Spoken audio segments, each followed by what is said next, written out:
Hello, everyone. Thanks for joining us. We'll give folks a few more minutes to join our webinar and then we'll get started. And we'll mention it later in our session as well, but there is a Q&A function, or at least there should be. Yep, up top. So feel free to go ahead and pop anything you've got that you want to make sure that we cover. We'll do our best to get into the various topics on people's minds today.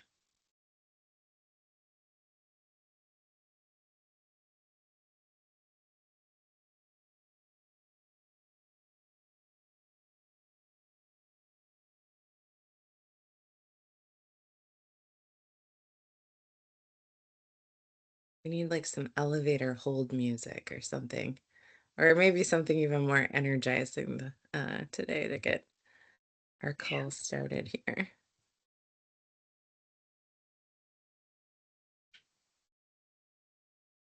All right. Well, it looks like we're officially at the 31-minute mark. Since we are recording, it feels all right to go ahead and get started, and folks can catch up if they join a little later. First off, thanks so much for joining. My name is Amanda LaGrange. I'm the Chief Operating Officer at SARI, and I've been very honored to be part of this impact reporting journey over the last, goodness, at this point, about a year and a half of work. So really grateful for that. And I'm joined today by my colleague Macy, and she also has been an important part of this project. And so our goal today is to walk you through the individual facility report, as well as give a couple of updates on what to expect over the next year, and actually next years, because we've been doing some long-term planning based on generous feedback that we received. So as I mentioned, thank you. Thank you not just for attending today's webinar, but also for submitting your 2024 data, as well as the daily work that you all do to make the R2 network possible and to make a positive impact on all of our communities. I also wanted to thank the working group. It's been a long time. It feels like a long time, but starting, I believe, last June or July of 2024, we had a very wonderful working group that helped inform the questions we were asking, the way we were asking them. And so all that information, of course, is on our impact page on our website. So for those that may have just joined in the last couple of minutes, we do have a Q&A function in this webinar, and so feel free to leverage that with questions, things on your mind as we go through this. We'll do our best to answer as many as we can, and if you either stump us or we run out of time, we'll follow back up. So let's dig on in. I thought we could first start with just a little grounding of what our goals are for today. Of course, just digging in a little bit of what in the world the R2 Impact Report even is, but a bulk of our time today will be around understanding your individual facility report. We'll then spend a little bit of time talking about the next steps as we already are preparing for next year's, meaning 2026 request for 2025 data. And then want to highlight a few resources that were developed either before the launch of last year's request, during, or things that are coming. So that's where we'll spend our time today. So really fast, I just want to ground, because when we started this project, we talked about one impact report. And at this point, there's sort of three versions floating around out there, or soon to be floating around out there. The first impact report is your facility level impact report, and that is by facility. It's for those of you that might have multiple facilities, it's not combining them. It's the one report per facility. And that report is focused on the individual impact at that location.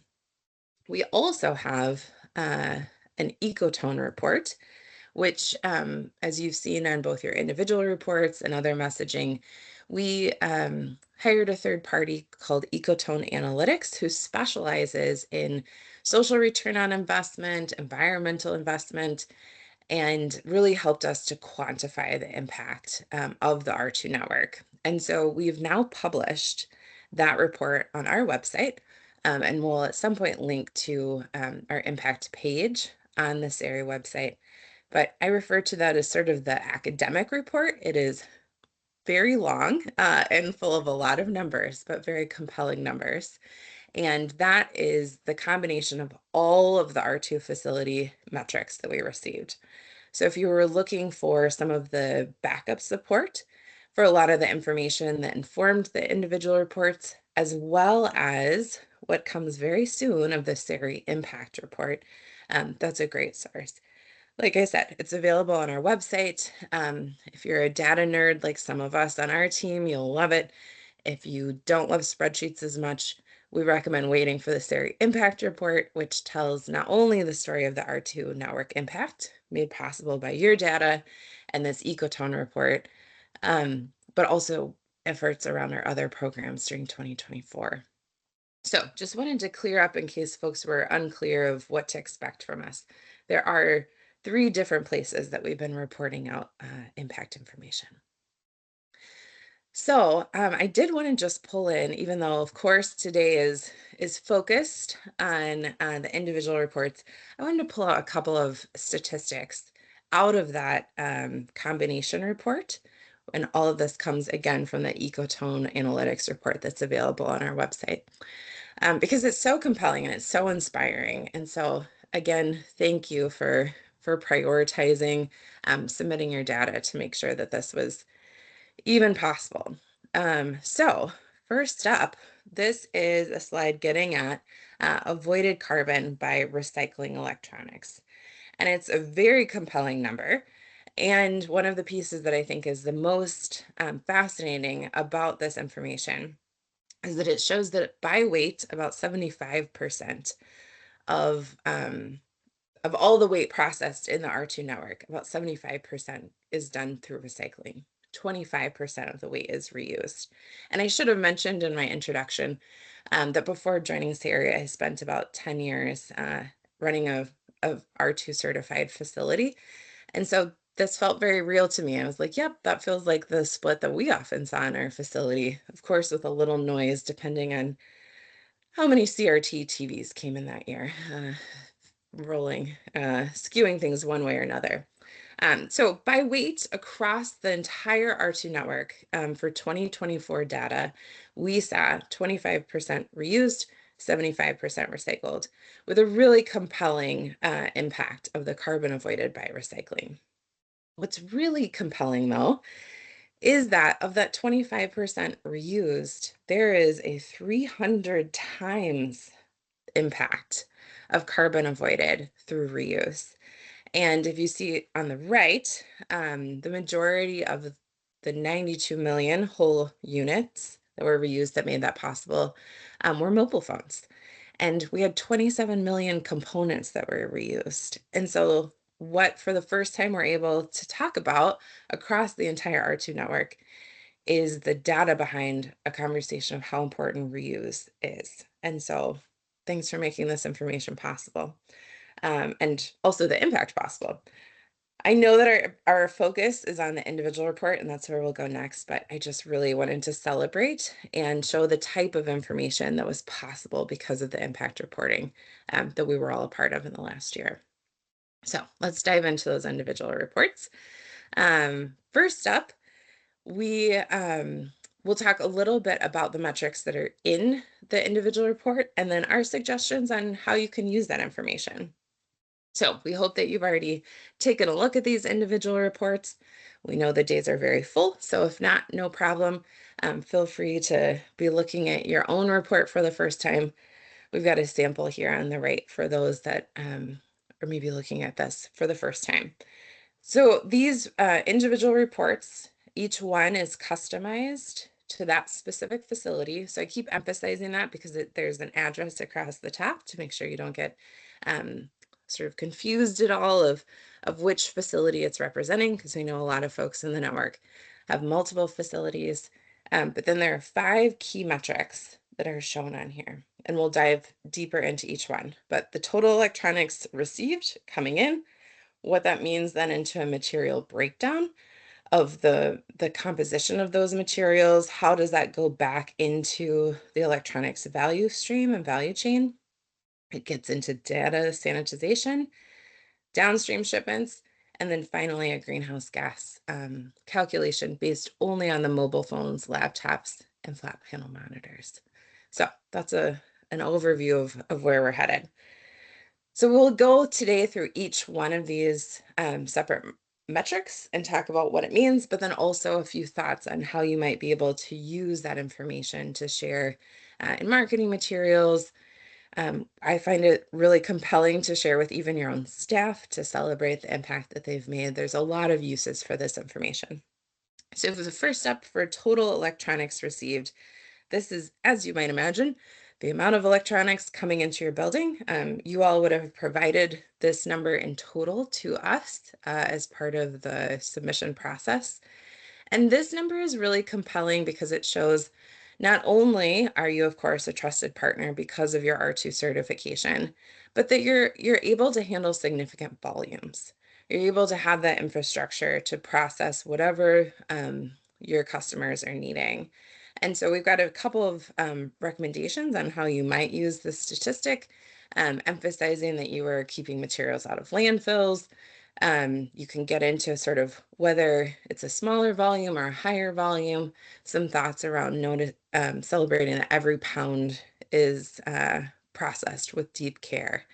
And of course, there's always a great example of translating whatever that amount was into something really compelling. So we've seen everything from Eiffel Towers to African elephants of people trying to put that number into something that people might understand. So we start with that total of electronics received, and then we get into the material breakdown. And so that's what we hope you all feel like is a very sort of a beautiful representation of materials that might not always be as beautiful to the eye. But these materials are getting at what makes up those electronics that you're processing. And so with this metric, you really have the opportunity to connect the work you're doing to the circular economy. We know that there's a lot of buzzwords at this point that get used within the electronic sustainability space, but you truly have the data to show these materials are coming in, we're processing them, and this is how it contributes back to making these materials available to the supply chain all over again. So you can emphasize that there's a diverse amount of materials, that your workers are safe, your environmental practices are sound, and that you're really an important part of this entire circular economy, which truly takes all of us. Next up, we've got data sanitization, which I mentioned that I had previously been at a facility. I feel like anyone at a facility knows how critical this part of our work is. And so these numbers are purely just a total count or total weight, depending on the metric that you're looking at. And of course, as I'm sure all of your teams currently do, you can emphasize that this metric gets at how much you work to keep data protected, data safe.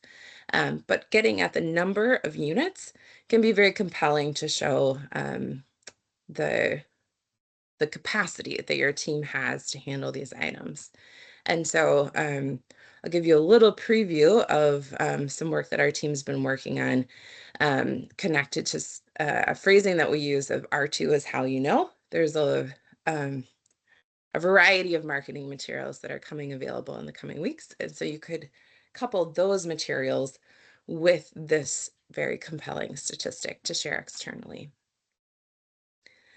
And I realize that I'm moving on fast, but I'm trusting folks will pop into the Q&A if you've got anything that's coming to mind that you're wanting us to cover. And my colleague Macy will make sure that I see that as we go.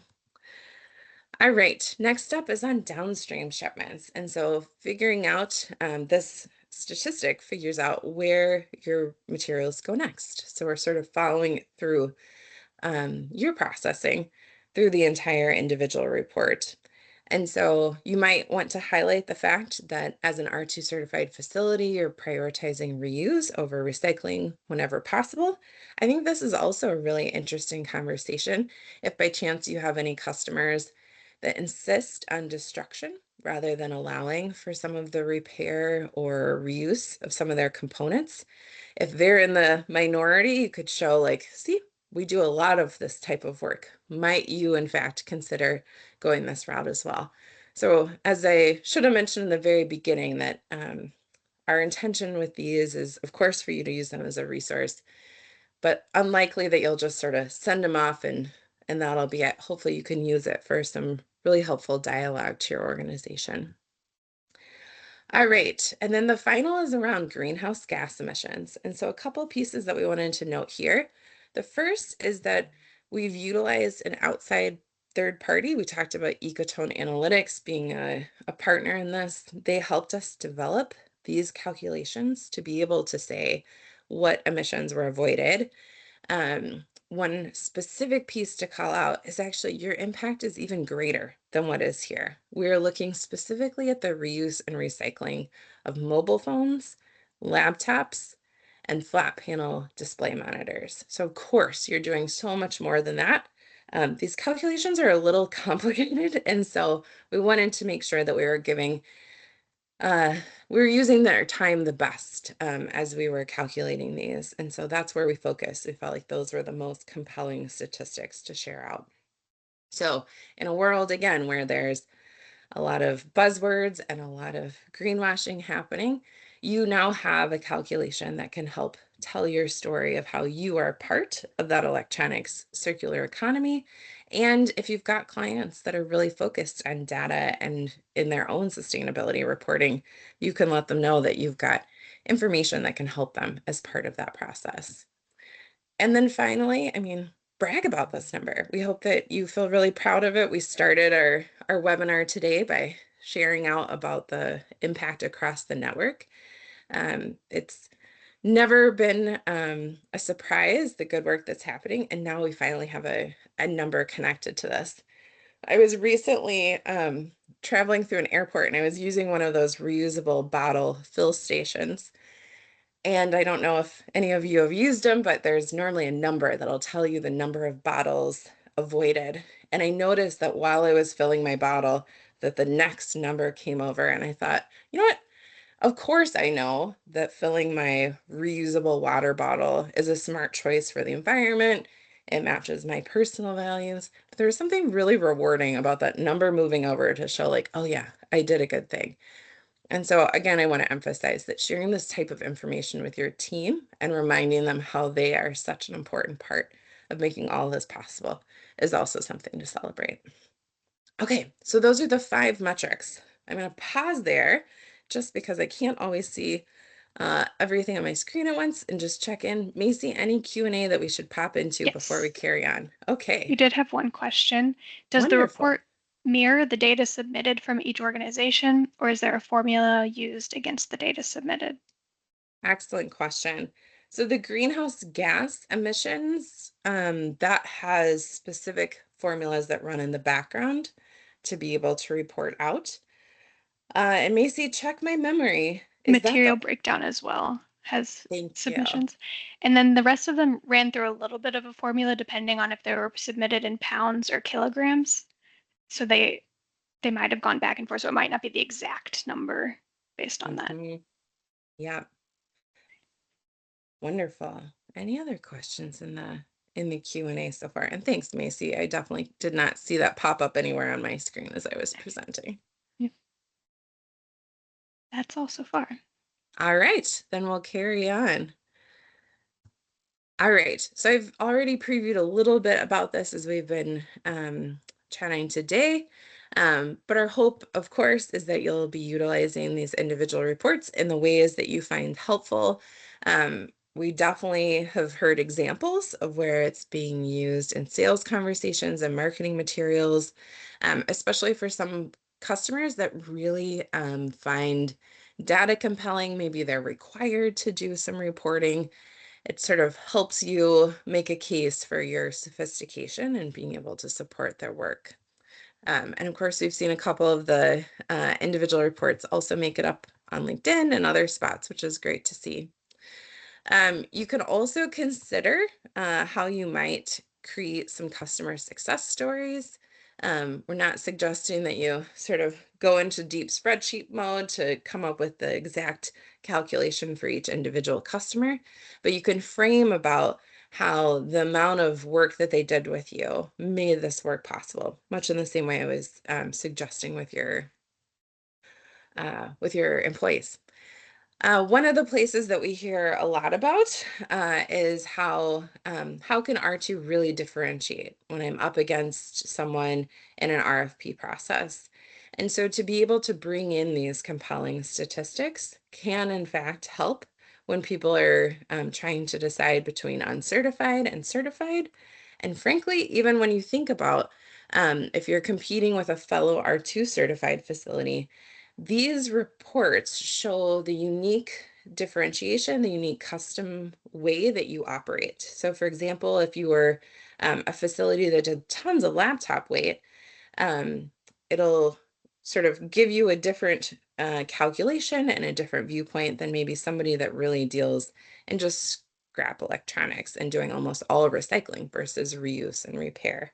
Or maybe you're submitting a bid against an organization that specializes in mobile phones, but this is a really significant job on a different type of material.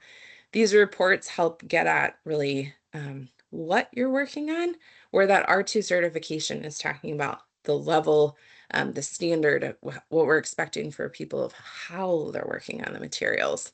So we hope that you'll use these reports to your advantage when it comes to competitive situations. And of course, we've already talked about your operations teams. And do you mind, Macy, dropping the email into our chat for this crew? Or Yes. actually, we're embracing continuous improvement, just like all of you. I'm not as versed in this tool, so I don't know if that's possible. We can always send a recap email as well if that's not possible. Great. Anything else popping up in the Q&A? We have another one.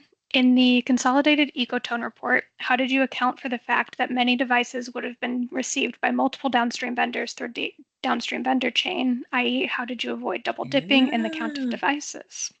Oh, we are so glad that you asked that question because it explains a little bit of why we asked for the information that we did in ways that we know sometimes are really frustrating and stressful to the network. And so we've got a couple of slides later, or a slide later that gets at the reason why we asked for incoming weight split between the R2, what was coming from the R2 network within the R2 network and what was sort of entering into the R2 network. And so we use that differentiation as a way of using only weight that was new to the R2 network. Because exactly what you're suggesting, it could have gone, a mobile phone could have gone to 3 different R2 certified facilities. And so we actually think that we were under counting in the Ecotone analytics report, but we felt like that was the more appropriate route to go to make sure that we weren't, in my example, triple counting a positive benefit that really wasn't there. Great. All right. Well, and there's no harm if, as we talk about what's next, that you end up with a question on the report. We can always come back. And then Oh, go for it. we had just one more question come in. Yeah. How have you broken down each individual material for section 2? Um, so I can answer that one if you Please. want. Thank you. So we use the calculations from the Unitar global e-waste metrics. They have a breakdown for average weight per device per category that we asked for. And so based on the numbers that were reported within each category, we took those and ran them against the formula from Unitar to get that material breakdown based on what was entered into the facility, what materials entered into the facility. Great. Thanks, Macy. Yeah. And another preview of an answer to many questions we received on why so many categories and why are these the categories when you could have plenty of other categories that maybe more closely match what we use in day-to-day life. It is because we were able to access those materials breakdown because of the Unitar categories. Great. All right. Well, let's talk about what's next. And of course, we can cover some more of these questions at the end as well. So we, believe it or not, I've long been planning for the 2026 process, which requests 2025 data. In fact, I already am getting my years scrambled when I'm having conversations with people because it's 2026 in my brain. But for 2025 data, which again will happen in 2026, We will open the reporting window in early January with another webinar to walk through the filling out of the report. This is based in also some of the feedback that we received from folks. So that way, at any point during this reporting process, folks can refer back to the webinar. We do want to be upfront and say, and we'll get into feedback that we heard, that the form and the process will be very similar to, oh, sorry, I added this one last minute, Macy, and I got a typo. Will be similar to the 2024 data. So yes, I have now fully admitted to you all that it is tricky for my brain to keep track of years right now, but the process and the form will look very similar. And I'll foreshadow to the fact that we're working on a new system for the next year. And so what we heard from many folks was that thankfully their ERP system partners, in fact, created some helpful reports. So what we would recommend at this point is reaching out to your ERP system partners for those that have them and letting them know that as a customer, you'd love to see them either improve on whatever they did the year before or join their competitors in creating something, because this will be an annual process that we go through every year together of providing information. We heard feedback on needing more time. And so this year we'll still open in early January, but the reporting window will close on May 1st. So this provides an additional month compared to the year before. We heard from several of you that just the process of wrapping up end of year financials and starting the new year, that you needed more time. One caveat, though, is because of the amount of time investment on our team's end, if folks are wanting individual reports, we do need their data by March 15th to be able to go through that process and get those back to you. So it's really optional to you of whether you want the individual reports. You can choose to opt in or out depending on when you submit, but it is not optional of when you submit. It's not optional of whether you submit your data at all. It's just on the timing. So that is our timing plan for next year. And then coming out of that, we'll create another feedback working group to make sure that we've incorporated all of the feedback we've been hearing through this whole process as we prepare for reporting platform change. So to be ready for 2026 reporting in early 2027, we will go through a very significant change in process and tool in hopes of making it a lot easier. We heard questions from folks of, why can't you figure out a way to just take the spreadsheet and upload it to your system so you don't have to put in every single number? There are all sorts of really great ideas of how to make this simpler. Unfortunately, we're not in a spot to do that for this year, but we are already actively working on what this new system will be in the training sessions for it for our own team. And so we look forward to a much more simplified process going forward. So that's a little bit of where we are headed. I did want to just report back on some of the feedback that we heard through this process. Many of you were very generous with your thoughts on how it could be easier or better. And we did add quite a few resources during the year one impact reporting process to make that possible. But there were three big themes that sort of just kept getting clear that we needed to do some work on. The first is technology. And as I already mentioned, we're already underway of learning that new system. We've selected it. It just unfortunately won't be ready for this next year of reporting. So we apologize for that. We're working to make sure that a lot of what we learned of different system quirks that we've got some plans for, and we'll cover that in the January webinar. We also heard that the reporting window was not long enough, which, as we mentioned, we've added an additional month to make that possible for folks. And then for folks that are still wanting those facility reports, giving them the option of reporting earlier to make that happen. And then that the complexity was tough, which, it's not lost on us that a question of what's coming from the R2 network versus new to the R2 network is not an approach that a lot of facilities were taking, or that the level of specificity of the various categories might not match with how your facility is currently operating. And so we're working to make sure that we've provided all the resources that we can. And then we hope that our January webinar will also help cover some of this. And like I mentioned, during the course of the process, we added quite a few resources to our website that we believe will also be helpful for the second year of reporting. We've already actually talked about a little bit of this, but I want to spend time just sort of reiterating. First up, another common question, is this really required? Yes. Participation in the annual impact measurement report is required. This is part of the license agreement that each facility has signed with us. For many, we have not changed the license agreement in several years. Excuse me. So the requirement is nothing new. And so yes, it is required. We've talked a little bit on why did we ask for non-R2 and R2 suppliers. And this is to avoid double counting. There's a little bit of a simplified, but also still very complicated graphic on the right of the slide that gets at the challenge of if everybody reports their incoming weight, no matter where it's coming from, as it moves facilities, we do end up, as it moves through the supply chain, we do end up double counting and over counting.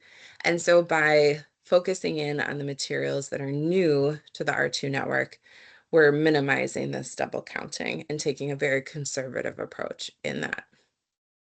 And then finally, to the question of why are electronics broken down into these categories? That is so that we can match up with UNITAR or the United Nations categories that are used in the e-waste monitor. It allows us to compare against global recognized statistics, as well as to get down into those breakdowns of what does it really mean to be processing this amount of weight of flat panel monitors or of flat panel TVs. What does it really mean for the broader circular electronics chain? So those were all reasons there. I'm going to pause there and just check in. Macy, anything more in the chat that I should make sure we address or you address? Nothing's come up yet. All right, then I'll carry on. All right, so let's talk resources, and then we still have plenty of time for questions that have come up for people. Let's start actually with the graphic on the right. So you'll see that there's like a slight difference in the shape of circles, rounded. This is when we need our marketing team to tell me the actual word here. Beveled? I don't know what the word is, but you'll notice that the top 5 items of more resources, those are already available on our Impact website. So we've got all sorts of items that maybe you or your team weren't aware of. We tried to do a lot of emails out during the course of the impact measurement report, perhaps so many so that we sometimes hit spam folders.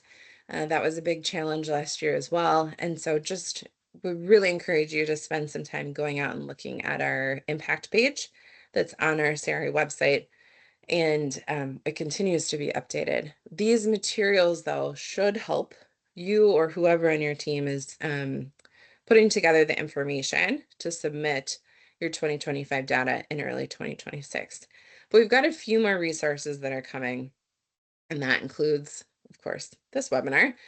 We will take a portion of this webinar and post it up on our website. So that way, if you've got colleagues that weren't able to join, or if in 2 months you remember, I remember Amanda saying something about that, but I don't remember what it was, that'll be available. We'll also have that January webinar that will talk through how to fill out the form in hopes of that being easier. We're adding also a category breakdown. And so that should also be helpful in answering those questions of what is in this category, why is that the category you're using. We heard from several facilities that last year they built a really simple spreadsheet that just took their usual ERP downloaded categories and they mapped them to what we were asking for, and they felt like it should work every year as the guide. If you haven't built one of those, that would be another best practice that would make life very easy. And so we're providing that spreadsheet of what we're asking for. You would just have to map it to where your system is coming from. So we've got a Word document of all the questions that have been asked, the guidance that it is a decent read. But what we found last year was almost any question that we were asked through our email inbox had an answer in that guidance document. So we're here to support, but also know that if you're needing a really fast response, that in fact might give you some of your fastest answers. And so certainly if there are other ideas of resources that would be helpful, feel free to also send those our way. We're working to make sure that we're supporting facilities. We know that this is a significant ask. And so again, our sincere gratitude. We also think that it's the direction that our industry needs to continue to go, to show the good work that we're doing and to be able to sort of put proof behind the claims that the work that we're doing is an important part of the electronics circular supply chain. So with that, I think that is our last slide. It is. I'll stop sharing, but happy to answer additional Q&A that's in the chat, or we also, of course, can always end early. Anything you're seeing in the chat, Macy? We had an additional question about the ecotone methodology and if that's available. So I just dropped a link into Thank the you. Q&A with that, because that's also on that impact measurement webpage. Excellent. Yeah. And I have no idea how anyone would tell us this. Maybe the reaction works, but let us know if for some reason you're not seeing what we're dropping into the Q&A to be able to find that link. Great. Any other questions?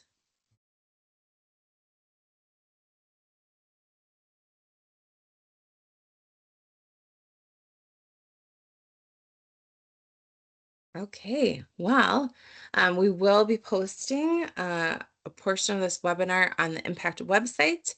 And once that's up, it'll get communicated through our R2 newsletter. So this is a plug if you're somehow not signed up for that, to please do so. And it will also, I believe our plan is it'll get linked to on our R2 LinkedIn. So also, if you're not following us there, please do so. But with that, I think we've covered all the things we had hoped. Hopefully you found this to be a helpful overview. If you have questions following, you know where to reach us. That impact impact email address, which Macy, can you again remind me? Impact help? Impact help at sustainableelectronics.org. Make sure you get the .org as we are a nonprofit. So that you find us, but we're really proud of the work that this network was a part of last year. We've got the data to prove it, and hopefully you also feel really proud of your individual facilities and the reports that you have.